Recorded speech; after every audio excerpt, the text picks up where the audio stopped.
Hey, Scottsdale Living. This is John Doring, and I'm here with Dmitriy Mesin, right? Can I get that? Yeah, Love got it right. So Dmitry's actually got a fantastic story. It's going to be really, really cool. We're going to chat about that for a while. Owner of Red Chair Salon, right? Yes. And located, where are you guys at? North Scottsdale, so Bell Road and Scottsdale Road. Okay, Bell and Scottsdale Road, so right across from the promenade.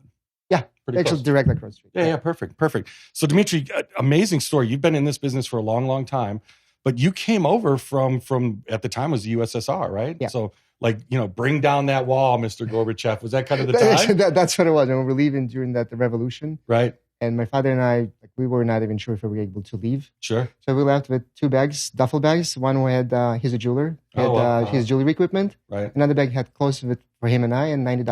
$90. That's when we came to America. Wow, that's crazy. And where did you guys end up in New York?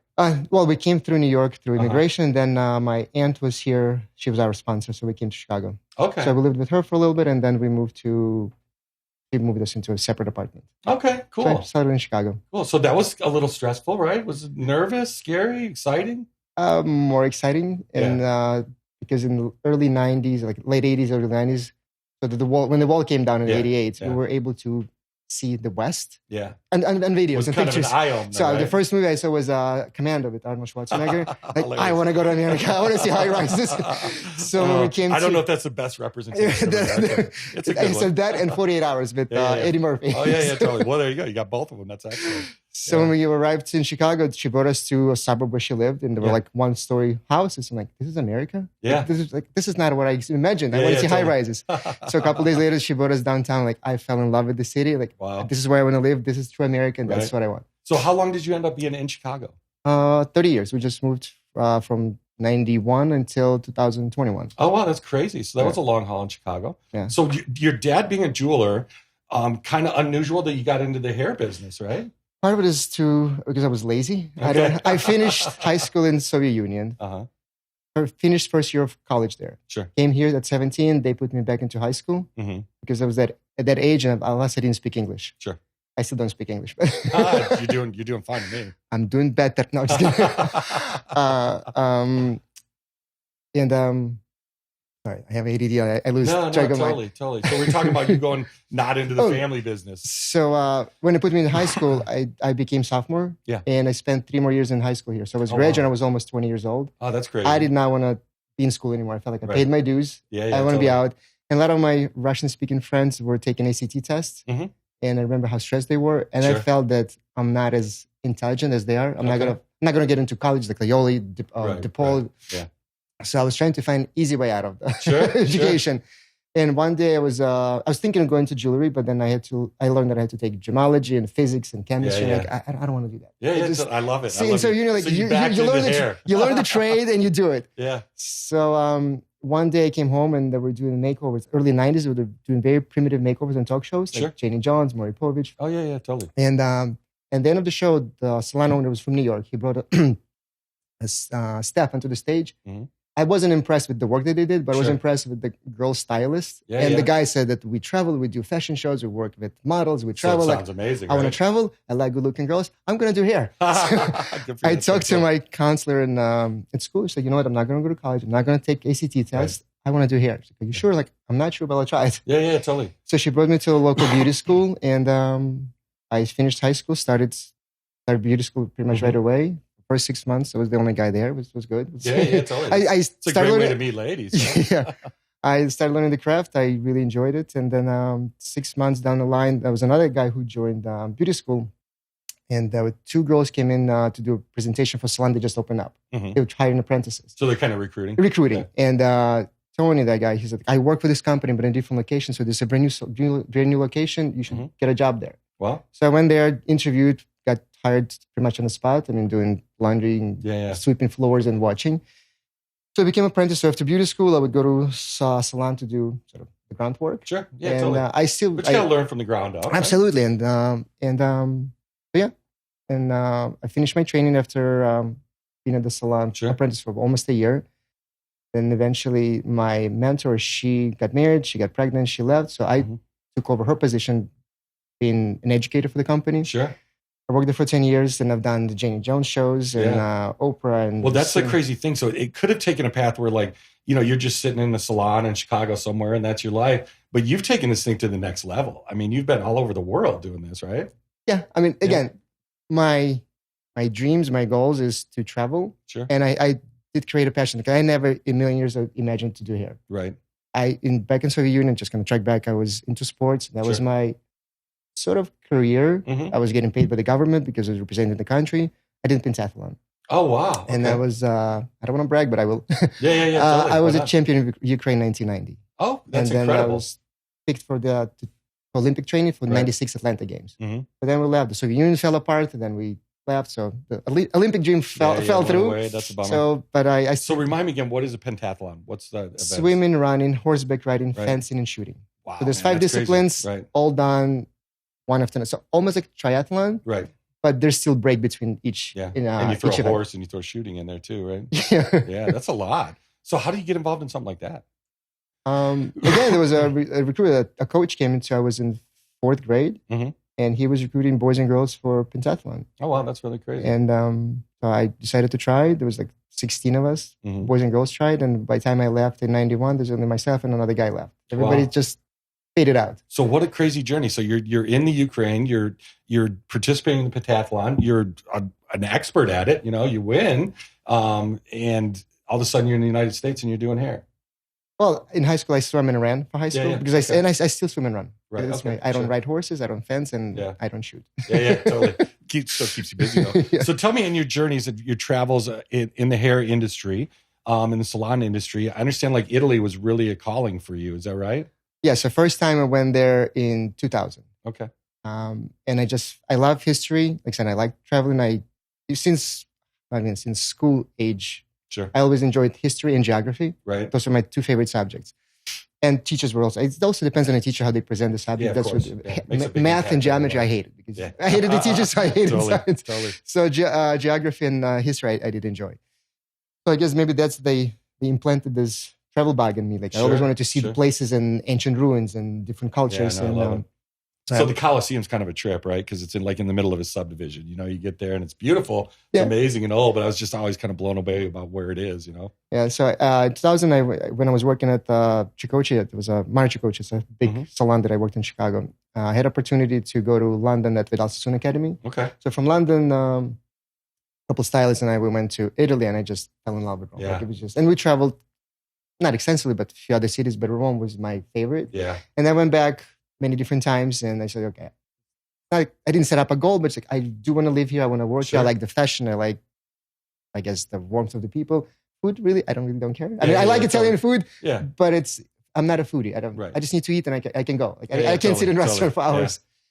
Yeah. And so I had an opportunity. I had 2 interviews set up in 2020. When COVID hit, they got shut down. We got shut down. Oh, so this is recent. This was going to happen. Oh, wow. And so everything got canceled. And then 2023 now, in March, I restarted everything, the whole process. Sure. Possibly going there. I set up 4 interviews. And I went to my first one. Actually, I went with my family there. It was a spring break with the kids. So I go to my first interview, busy area of the city. Salon was somewhat busy. And there was a young guy and a girl. They were interviewers. Right. And the guy goes, "Do you live in Rome?" I said, "I don't, but it's been my dream for over 20 years to live and work here. I get a job and I can support myself and the family. I like to live here." Yeah. And the girl goes, "How's your Italian?" I say, "I don't speak the language, but I've been doing here for almost 30 years. I can figure out with Google Translate and my experience, I can figure out how to explain to a client what needs to be done." Sure. And she goes, "How old are you?" I was like, "I'm 48. She's like, "Oh, you're too old. We cannot hire you."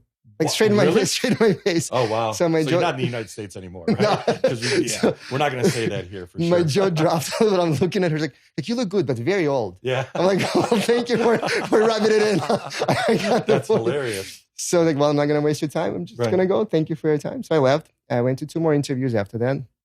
They were a little bit more polite. They were not as brutal. Yeah. They figured out that I'm not 22. Yeah. From my experience and everything that I've done. And so their excuse was that lack of Italian, it would be hard. And also American hairdressing license would not qualify me to work there, which actually happened to be true.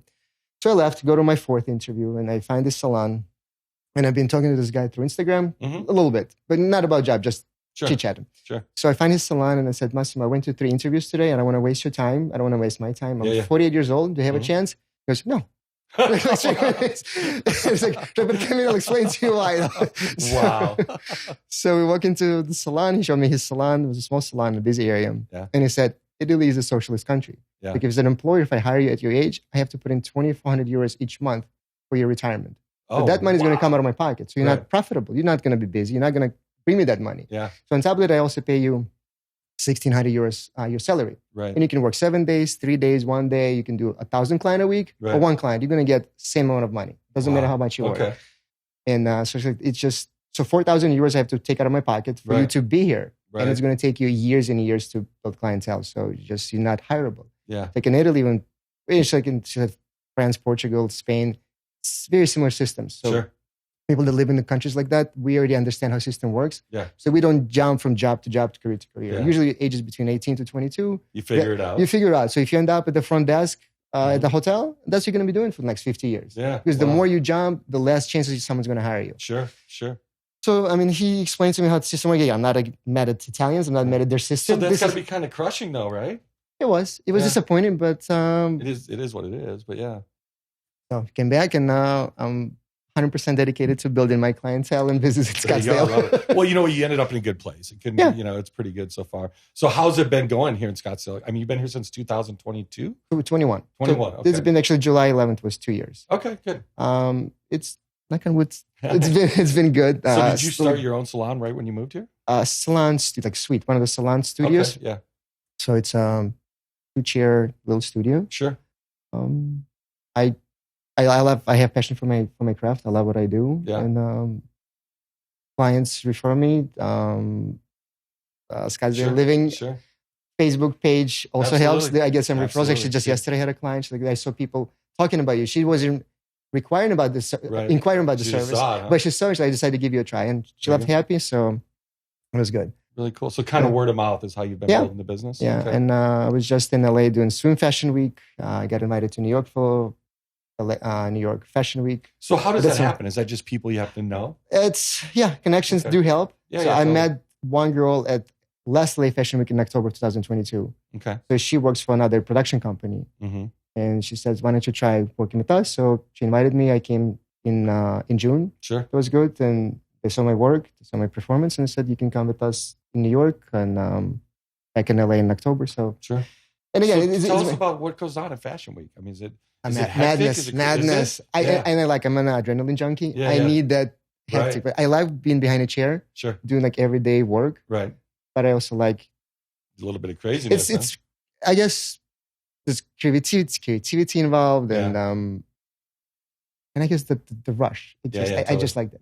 And again, it's not that you don't have freedom of designing whatever you want. Right. But actually, I have more designing freedom in my chair. Yeah. Oh, yeah. I'm sure. But they're designers, like fashion designers and lead hairdressers. They already know what needs to be done for the models because it's really fashion. It's not all about hair. Right. It's about fashion. So the hair cannot take over the... Yeah, totally. So it's just... but it's still fun. Some designers have a little bit of freedom for us. Like, this is the general look, but you can put your own input to it. So it was fun. And again, I like the... So is it fast-paced? I mean, you're doing a whole bunch? It is. So some designers could have anywhere from 30 to 55 models, and they need to be done in like 40 minutes. So there's a team of hairdressers. It's not just me. There's a team of like 30, 40 people. Right. So basically, you do one person every, 10 minutes. Wow, that's crazy. 15 minutes, you have to work fast. So And there's also downtime. So models, when they get dressed, they go to rehearsal. So there's just could be hours of downtime. Yeah. And then they all come in like avalanche. Good. So that's got to be pretty exciting, though. I mean, how many times have you done that?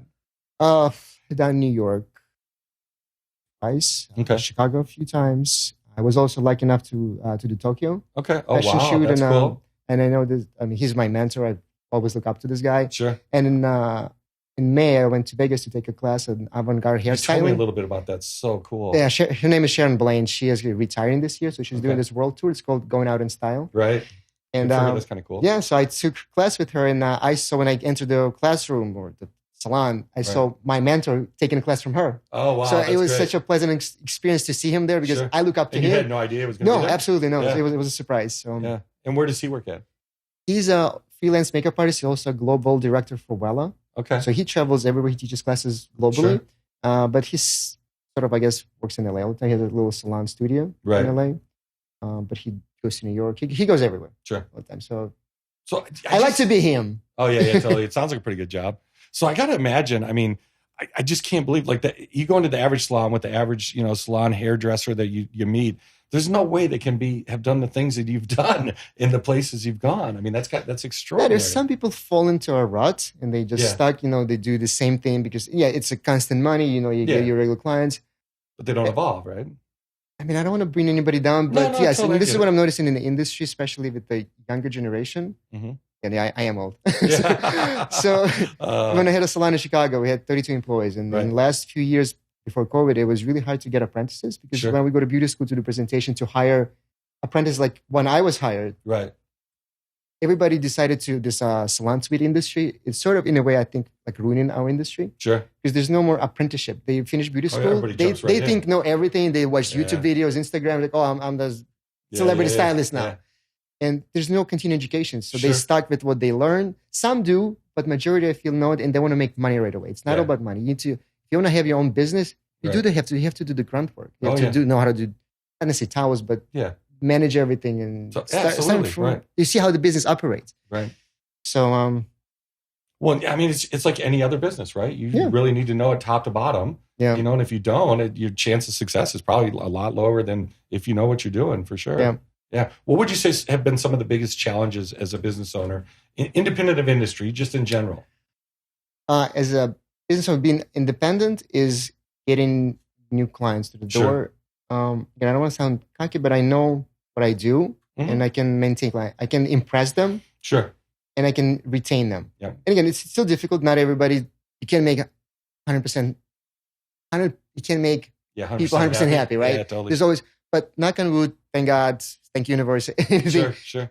So far, all my reviews on Google, actually all great, all 5 stars. Actually, I had a phone call a few weeks ago. Mm-hmm. This woman called and it's like, how's it possible to get all the good reviews, like all the 5-star reviews? I'm like, well people are like I don't believe it. She's like, I don't believe you're fake. Yeah. And she hangs up.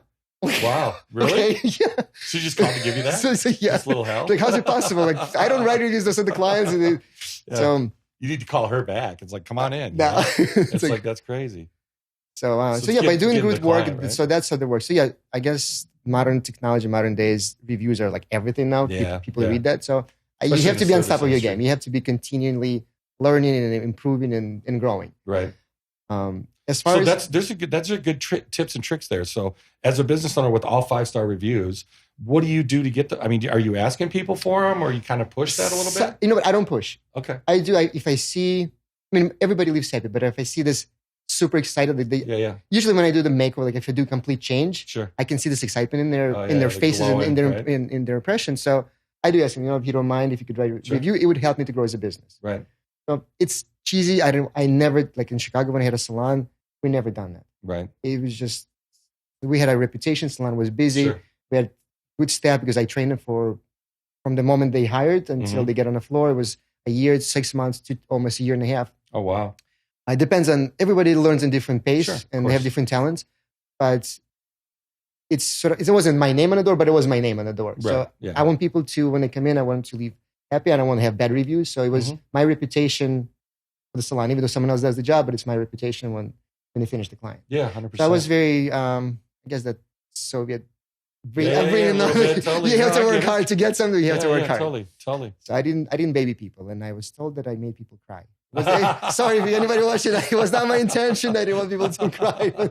I was told you made her. I made him cry. Yeah. So you're driving them, right? You're trying to make them better. But it made me proud. Actually, 2 of them left, which was painful because they take clients. But they open their own salons and they're very successful now. Oh, that's fantastic. So it's it makes me happy and proud. Yeah, 100%. Why Scottsdale? Why'd you end up picking here?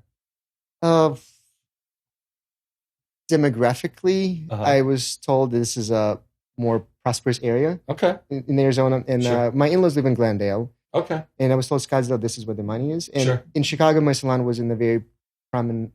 That's the word. Exactly. Area. Yeah. So I know how to tempt people with money. Yeah, totally. They appreciate the value of what I do, right? Of the work that I do. So, and this was the first salon. I interviewed salon suites in different areas. Mm-hmm. This was most affordable. Sure. Location was good. Yeah. And also it was killer. Yeah, location, right? Yeah. So it's not far from the highway, that 101. Yeah. And it was a brand new place, so they were eager to build up. So. Mm-hmm.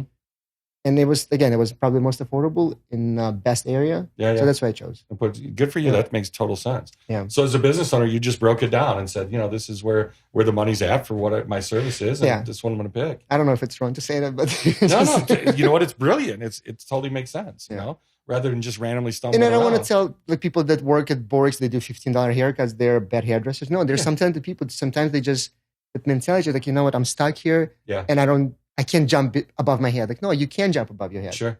You just have to try. Yeah, and if you fail, you try it again. And I tell my kids that in life, you're going to have more disappointments than achievements. Right. You have to keep trying until you get it done. Yeah, 100%. So, yeah, I read a really cool thing the other day about Thomas Edison. It's like he didn't fail 1,000 times. He just didn't get the light bulb right 1,000 times. You know what I mean? So it's pretty interesting. So what do you see going forward? I mean, do you want to build up a big salon again? Or? No, not a big salon is a big headache. I had 32 employees. Yeah. Well, that becomes the job in and of itself, right? Yeah, so it's hard to manage people, manage clients, being behind a chair, and manage business, inventory, and everything. So so I wouldn't mind having a salon, and I do want to tell like Sharon Blaine that she passes on her knowledge to other people, and people carry on. Actually, one of her was it protege? So she's taking over for her. And I'm taking a class in November with her. She does also like avant-garde. It's called hair art. Okay. So I'm going in November back to Vegas for 2-day hands-on class. Oh, that's cool. So I want to teach people for what I know. Again, I'm not the best. People are like, what makes you the best? Like, I'm not the best. I love what I do. I have passion for it. And people see it. I like to make people happy when they leave the chair. So as a kid, going back, again, I had ADD. As a kid, I always wanted to be a clown in circus. Sure. Like I wanted to entertain people. I want people to laugh. And that's what I did. I would dress up. I would do things and just jokes and everything. Sure. So I don't really entertain people, but in a way I do. I make them happy when they leave. You're still making them happy and providing a great service. Yeah. Yeah. So that's why I want to teach sort of new generations. So how do you get into that? So I would open a salon, not big, maybe between 3 to 5 chairs. Sure. And sort of handpick certain individuals from beauty schools. Yeah. If they're willing to learn. And groom them, right? And groom them. So like those people that left salon in Chicago, because I taught them for, one was over 2 years, one was close to a year. Yeah. So they were ready, right? So and I can't say they stole my clients, but some clients I refer to them because either my prices went up, because, I've been with you for so long and your prices are high. I can't afford it. So, you know what? I want to keep you in a salon. I trained so-and-so, go to her. Yeah, absolutely. And so I do want to pass on my, not legacy. Again, I'm in overall in the industry, I'm nobody knows me. Yeah.